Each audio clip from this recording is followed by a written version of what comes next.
This is supposed to be a video about me documenting a week of learning how to crochet.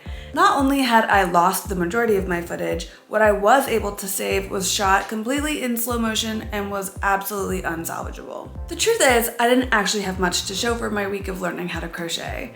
I ended up with 3 granny squares and part of a bucket hat and a book that I still haven't figured out how to read. So I figured that's what we would get into today. I'm going to talk to you about my week of learning how to crochet. Let's get started. Let's start off with the basics and the supplies. First, you're gonna need crochet hooks. Honestly, I didn't really get too deep into this. I just compared a few cheap sets on Amazon and I looked at the reviews and I ordered the one that seemed to have the most value and was the right price. I bought this set for $12 Canadian and honestly, it looks great. It's comfy to use, I didn't have any issue. I really like how all the handles are different colors, which tells you that they're different sizes. To me, that just feels really nice in my brain. I'm like, oh, I need the blue one, and then I can go on with my day without having to squint at the little numbers, you know? For yarn, I went with whatever I had in my stash, but I also came to a realization pretty quickly. So I tend to work with a lot of really neutral colors, and with granny squares, one of the things that makes them so pretty is the contrast between the colors, and I didn't really have a lot of contrasting colors. So if I were to go back and try to pick yarn for a new colorwork crochet project, I would make sure that I was looking at yarns that have enough contrast. They can still be neutrals, but they should at least be somewhat contrasting. The other thing about yarn is that it can be super splitty. There were a bunch of yarns I couldn't really use because they were splitting with my crochet hook, and honestly, it just wasn't enjoyable. For knitting, I don't usually find that to be that big of a deal. But one thing with crochet is because it's more blunt and it's not as pointy as a knitting needle, when I was putting my crochet hook through the yarns, it was often splitting them and it was just getting super frustrating. So in the future, I would look for a yarn that is definitely less splitty. A lot of people recommend acrylic yarn. It's truthfully not for me. I'm not gonna buy acrylic yarn, but if you have some in your stash, you can go with that. Or if you are fine with buying acrylic yarn, it seems like it's a really great way to learn. Otherwise, try to find a yarn that isn't so splitty, and I think that would probably do the trick. As someone who posts on YouTube, it is always my go-to platform for learning anything, and so that is naturally where I went when I wanted to learn how to crochet. I'm super visual. I like to have someone show me how to do it, and so I watched a bunch of crochet videos, and here is what I think would be the best way to do it going forward.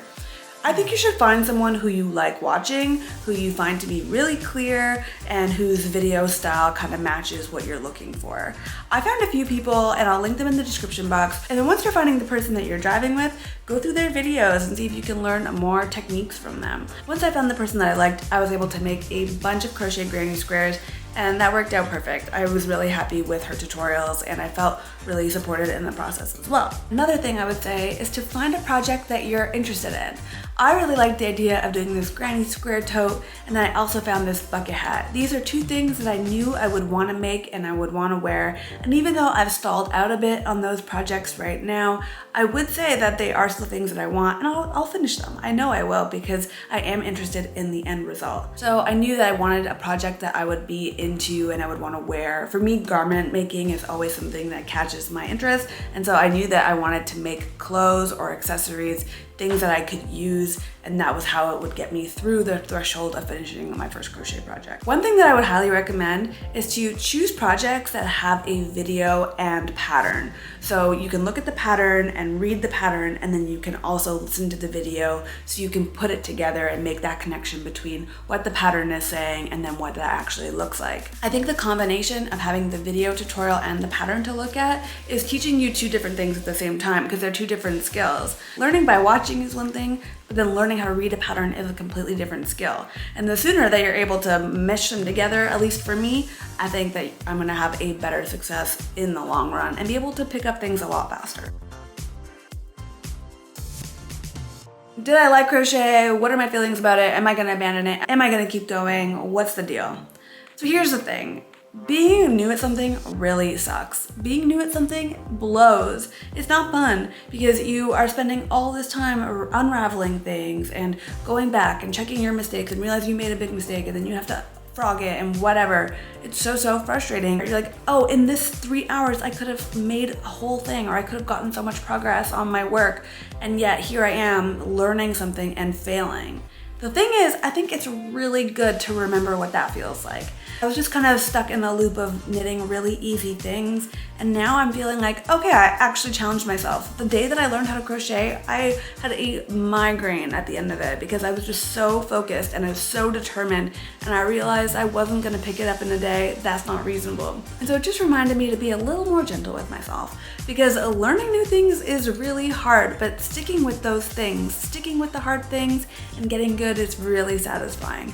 So I am gonna stick with it. I'm gonna crochet the rest of the month, and I'm gonna keep it going after that, because I think it's really important to try to improve your skills. And also, I'm a crafty bee. We've talked about this. I love crafting. I love making things. I love having as many tools in my arsenal as possible to make absolutely everything that I want. And so I'm gonna stick with it because I've got a whole crochet book that I need to get through. And so that is the goal, is to, just hone my skills, practice over time, and not be too hard on myself about it either. So while I'm here, let me share with you a few lessons or observations that I had while I went through this process. For one, it was honestly harder than I was expecting. In my brain, I was like, crochet, easy. I can do this. I can pick it up in no time. But it was hard, and I had to remind myself that learning new things is hard, and that even though I maybe had a bit of a leg up because I was a knitter, I also feel like being a knitter did hinder me a little bit because I'm a knitter first. I had to learn how to hold yarn differently and tension differently, and that just feels really confusing, especially if you're going from a knitting project to a crochet project.